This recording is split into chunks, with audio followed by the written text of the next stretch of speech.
waftigan oo hogaaminaya ra'iisul wasaare Dr. Abiy Ahmed iyo madaxweynaha dowladda deegaanka Soomaalida Mudane Mustafa Maxamed Cumar oo helinayeen mas'uuliyiin sare oo ka mid yahay madaxweynaha deegaanka Oromiya Mudane Shimeles Abdiisa ayaa booqday dhul beereedkan oo qorshe ahaan loogu talagalay in laga beero ilaa 100,000 oo hektaar waxaana hadda la beeray in ka badan 67,000 oo hektaar taas oo laga beeray qamadi galey iyo hadhuudh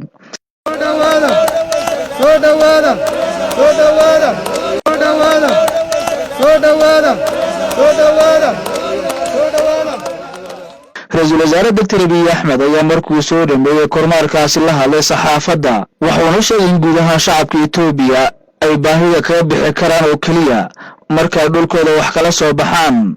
ra'iisul wasaaraha ayaa intaas ku daray in dowladda federaalku ay ka caawin doonto deegaanka Soomaalida suuqgeynta dalagga ሶማሌ ክልል በተለይ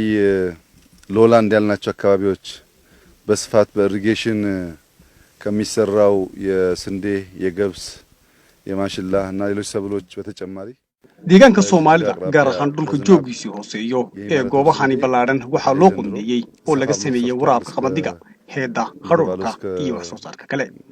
aagan waxa loo qorsheeyay dhul ballaaran oo gaaraya ilaa 100,000 hektar halkii hektarna waxaanu ka helaynaa ilaa 35 hektar taasi haddii aynu sii ballaarinna waxa yaranaya goobaha ku tiirsan barnaamijka safety netka ee deegaanka Soomaalida xitaa inta ay deegaanka dhaafto ayay cuntadani gaari kartaa guud ahaan dalkiisa kale toogu muhiimsan ee mas'uuliyiinta deegaanku ay rabaani waa wadooyinka caafimaadka biyaha waraabka beeraha ee ay bilaabeen sida ay markaasi u dadajinayeen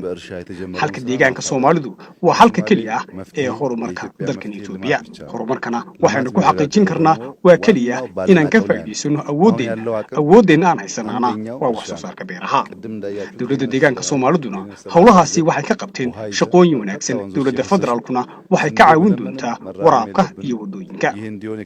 dhanka ayaha toogu fiican sidaad arkaysaani muuqaal ahaan qamadigani maadaama uu yara engegi ama bislaaday aad uma saameynin ayaxu waxa uu jecel yahay meelaha cagaaran marka hawo yar tahay waxyeeladiisu waxaana jira dadaalo badan oo markaasi looga hortagayo saameynta ayaxa iyada oo la isticmaalayo kiimikada